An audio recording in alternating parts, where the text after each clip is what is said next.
ठीक आहे, विचार आले आले, ठीक आहे, गेले गेले, ठीक आहे. भरपूर विचार येत आहेत, येऊ द्या मला. नाही, काही विचार नाही, काही प्रॉब्लेम नाही. ह्याच्यासाठी तुम्हाला विपश्यना फार महत्वाचे आहे. विपश्यना तुम्हाला साधावं लागेल. हे काही लई मोठी साधना सुद्धा नाहीये. बसलेले आहात, झोपलेले आहात, किंवा तुम्ही चालत आहात. इतक्यात चालणं शक्य नाही तुम्हाला चालता चालता विपश्यना करणं. बसले किंवा झोपले असताना शांतपैकी डोळे बंद करा. श्वास येत आहे, श्वास जात आहे. येणाऱ्या आणि जाणाऱ्या श्वासाचे ऑब्झर्वेशन तुम्हाला करायचं आहे. फक्त ऑब्झर्वेशन करायचं आहे. करता करता करता करता ऑब्झर्वेशन करता करता काही वेळ असं तुम्हाला भेटेल. लगेच होणार नाही किंवा लगेच होऊ बी शकेल. हे तुमच्या ऑब्झर्व करण्याच्या प्रक्रियेवर डिपेंड आहे. एक वेळ अशी येईल तुम्हाला असं वाटेल की तुम्ही असं लांब बसलेला आहात, कुठेतरी लांब आहात आणि श्वास कुठेतरी लांब जातो आणि येत आहे. माझ्या हातनं श्वास जात आहे आणि नाका वाटे तो बाहेर जात आहे आणि परत बाहेरनं श्वास येत आहे आणि कुठेतरी थांबत आहे, असं तुम्हाला वाटायला सुरुवात होईल. फार लांबची गोष्ट आहे. तिथपर्यंत नाही गेलं तरी चालतंय. फक्त ऑब्झर्व करा. श्वास येत आहे, श्वास जात आहे. जसं श्वास येत आहे, श्वास जात आहे, तसंच तुमच्या मनात सुद्धा विचार येत आहेत आणि जात आहेत. इमोशन सोबत तुमची श्वासाची गती कमी जास्त होते, तसेच इमोशन्समुळे विचार सुद्धा कमी जास्त होते.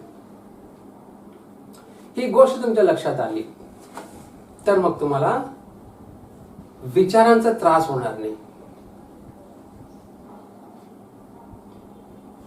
विचारांचा त्रास होणार नाही का? तुम्ही त्याच्याशी एकरूप होणार नाही. आता काही विचारांचा आपल्याला त्रास होतो आणि काही विचार आले तर छान वाटतं, प्रसन्न वाटतं, रिलॅक्स वाटतं. हा त्रास होणार नाही.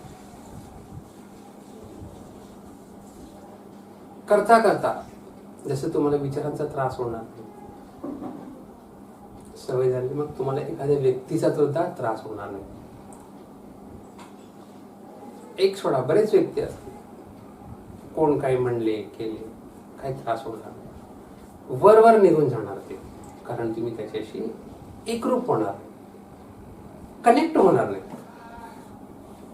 आपण काय करतो, लगेच कनेक्ट होतो. एखाद्या व्यक्तीशी शिवीगाळ केला लगेच कनेक्ट होतो आपण, मग त्याच्याविषयी आपल्या मनात राग येतो. एखादा व्यक्ती चांगला बोलला लगेच कनेक्ट होतो, हे किती चांगला आहे, लगेच ओपिनियन रेडी असतो आपल्याकडे. हा वाईट आहे, हा चांगला आहे.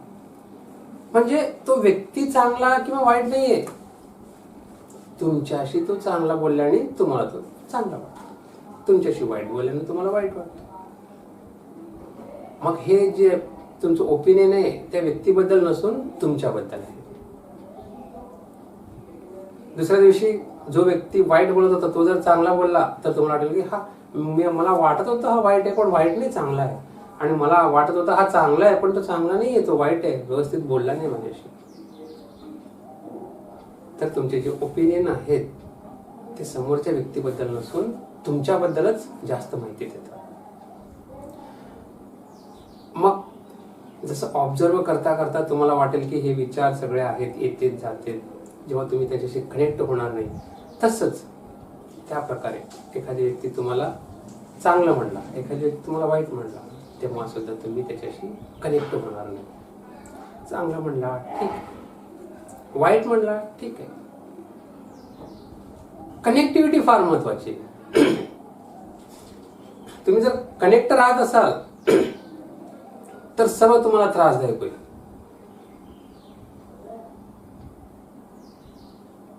कारण जेव्हा तुम्ही कनेक्ट होता तेव्हा तुमची स्वतःची आयडेंटिटी कमी होत जाते. फक्त तो व्यक्ती जे बोलला त्याच्याशी कनेक्ट होऊन फक्त तुम्ही जाता, संघर्ष सुरू होतो. असं का बोलला, हा असं का बोलला, मी असा आहे का. म्हणजे एखादे विचार, एखादं बोल, एखादी व्यक्ती काही बोलली तर काय होतं, तुमच्या मनात चलबिचलता निर्माण होते. कशामुळं? तुम्ही कनेक्ट होता त्यामुळे. म्हणून आपण कनेक्ट व्हायचं नाही. रागावला ठीक आहे, चांगलं म्हणला ठीक आहे.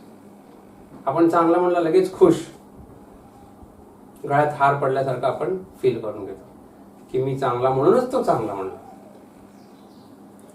तुम्हाला असं वाटायला लागतं की मी चांगला आहे म्हणून तो चांगला म्हणला. पण समोरचा जेव्हा चांगला म्हणतो त्याच्या एखाद्या स्वार्थासाठी तो म्हणत असतो. त्याचा जो स्वार्थ साधला गेला की परत तो तुम्हाला पाडून बोलतो. मग तुम्हाला परत असं वाटेल की अरे हा चांगला होता, त्याचं काम झालं की परत तो असं बोलला. तर कनेक्ट होऊ नका. एखादी व्यक्ती चांगलं बोललं तरी कनेक्ट व्हायची गरज नाही, एखादी व्यक्ती वाईट बोललं तरी कनेक्ट व्हायची गरज नाही. ऑब्झर्व करायचं फक्त. ऑब्झर्वेशन फार महत्वाचं आहे. मग ऑब्झर्व करता करता काही गोष्टी तुम्हाला क्लिअर होऊन जाते. एखादी व्यक्ती चांगलं बोलू लागला तर तुम्हाला लगेच कळेल की ह्याचं काहीतरी काम आहे म्हणून तो चांगला बोलू लागला. मी चांगला आहे म्हणून तो चांगला बोलेल. कारण कोणत्याही व्यक्तीला दुसरं चांगलं आहे हे सांगण्यासाठी ना फार मोठं धाडस लागतो, फार मोठं मन सुद्धा लागतं. सांगू वाटत नाही. कारण माझ्यापेक्षा दुसरा चांगला हे आपल्याला पटतच नाही बुद्धीला. त्यामुळे आपण जरी म्हणत असेल की हा चांगला हे आहे, तो वरवर असतो. आपला काहीतरी स्वार्थ असेल, काहीतरी काम त्याच्याकडनं काढून घ्यायचं असेल तर मग आपण बोलतो हे तू चांगलं आहे, वा हे मस्त, काय तू काय काम करतो असं आपण बोलतो. मुळात आपल्याला दुसरा चांगला हे पटतच नाही बुद्धीला. वरवरची एखादा प्रसंग असा घडला असेल तर लगेच आपण म्हणतो मला वाटलंच होतं हा असं नाही म्हणून. म्हणजे आपण जेव्हा चांगला म्हणतो तर त्यांनी काहीतरी वाईट करायचं आपण वाट बघत असतो. वाईट काहीतरी घडलं की आपण तुटून पडतो. वाटलं होतं तू किती चांगलं आहे, वाटलं होतं पण तू तसं नाही असं. असो, हे मनाची एक वृत्ती आहे. तुम्ही जर कनेक्ट नाही झाला तर तो व्यक्ती वाईट झाला तरी काही प्रॉब्लेम नाही, चांगलं झालं तरी काही, आपण त्याशी कनेक्टच नाही ना. तो व्यक्ती आपल्याशी वाईट वागला काही प्रॉब्लेम नाही, चांगला वागला काही प्रॉब्लेम नाही. चांगला आणि वाईट हे दोन्ही आपण सोडून देत असतो. जेव्हा आपण दोन्ही सोडतो तेव्हा आपण आपल्यामध्ये स्थिर होत असतो. मग कोणतेही विचार तुम्हाला त्रासदायक वाटणार, कोणाचाही बोलणं तुम्हाला लागणार नाही. आपण अस्पर्शित होतो. स्पर्श आपल्याला काही होणार नाही, बाहेरचं काही स्पर्श होणार नाही आपल्याला, ते वरवरच असतं. आपण आपल्या आत स्थिर असतो.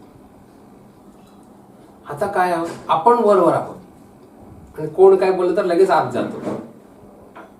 मग जेव्हा आपण आतमध्ये असतो तेव्हा कोण काहीही बोलू द्या, चांगलं वाईट सगळं वरवर असतं. जेव्हा सर्व वरवर असतो ते वरच्यावर निघून जातो. आतमध्ये आपणच स्थिर असतो. म्हणून आपण आपल्यामध्ये स्थिर राहणं फार म्हणजे फार महत्वाचं आहे. कनेक्ट अजिबात व्हायचं नाही. कनेक्टिव्हिटी सोडा, त्यासाठी विपश्यना करा. कसाही वेळ मिळेल तसा, कधी वेळ मिळेल तेव्हा. फार म्हणजे फार महत्वाचं आहे. फक्त शांत बसायचं. येणारा श्वास, जाणारा श्वास, श्वास येत आहे, श्वास जात आहे. श्वासाची गती मंद राहो किंवा लयबद्ध राहू देव, किंवा अस्वस्थ श्वासाची गती, जे जसं आहे तसं फक्त अवलोकन करायचं. येत आहे, जात आहे. अवलोकन करता करता मग तुमच्या मनाचं सुद्धा तुम्ही अवलोकन करणार. श्वास जसं येत आहे, जात आहे, तसं विचार सुद्धा येत आहे, जात आहे. मग त्याच प्रकारे कोण काय बोलला, ठीक आहे, तो बोलला गेला, विचार त्याचे आले डोक्यात गेले. कनेक्टिव्हिटी पूर्ण थांबणार. जेव्हा बाहेरच्या गोष्टीची कनेक्टिव्हिटी थांबणार तेव्हा तुम्ही इनडायरेक्टली आत कनेक्ट होणार. कारण मन जे आहे ते कुठेतरी कनेक्ट राहू इच्छिते. एकतर बाहेरच्या विषयामध्ये कनेक्ट राहा किंवा आत. आता तुम्ही बाहेरच्या विषयामध्ये कनेक्टमध्ये एवढे गुंतलेले आहात की आत तुम्हाला पाहायला कधीच वेळ मिळत नाही. म्हणून बाहेरची कनेक्टिव्हिटी कमी करा. डायरेक्ट तुम्ही आतमध्ये कनेक्ट. मग आतमध्ये कनेक्ट एकदा झालं रे झालं की संपलं. मग बाहेरची कोणतीही गोष्ट तुम्हाला काही वाटणार नाही, काही त्रासदायक वाटणार नाही. अगदी रिलॅक्स आणि शांत वाटणार तुम्हाला. कोण कितीही गोंधळ घातला, काही बोलला तरी तुम्ही रिलॅक्स असणार. कोण तुम्हाला कितीही वाईट म्हणला तरी रिलॅक्स असणार. कोण तुम्हाला कितीही चांगला म्हणला, कितीही स्तुती केला, तेव्हा सुद्धा तुम्ही रिलॅक्स असणार. आता तुम्ही वाईट म्हणला तरी एक्साइट होणार, रिॲक्ट होणार. आणि चांगलं म्हणलं तरी सुद्धा एक्साइटमेंट, मला चांगला म्हणला, उड्या मारणार.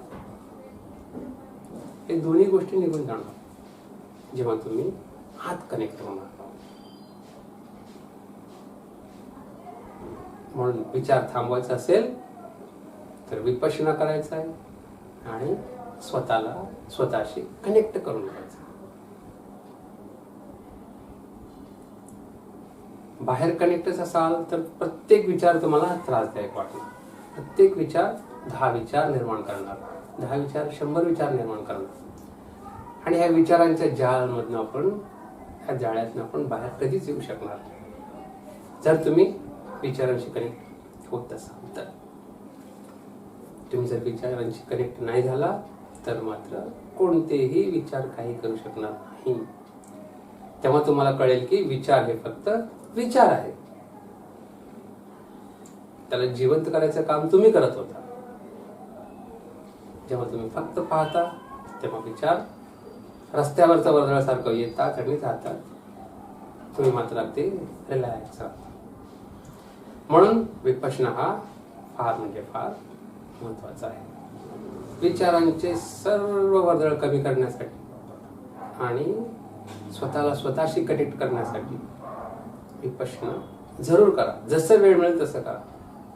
एकदम होणार नाही. करता करता करता काही गोष्टी लक्षात येतील की ऑब्झर्वेशन म्हणजे काय,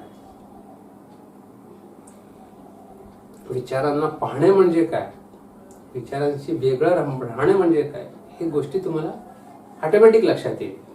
फक्त एका गोष्टीमुळे हे सर्व गोष्टी लक्षात येईल तुम्हाला. विपश्यना करता करता तुम्हाला काही दिवसांनी हे सर्व गोष्टी लक्षात येईल की विचारांशी वेगळं कसं राहायचं, कोणी काही बोलले तर त्याच्याशी अलिप्त कसं राहायचं आणि स्वतःला स्वतःशी कसं कनेक्ट करायचं, ह्या सर्व गोष्टी क्लिअर म्हणजे क्लिअर होऊन जाते.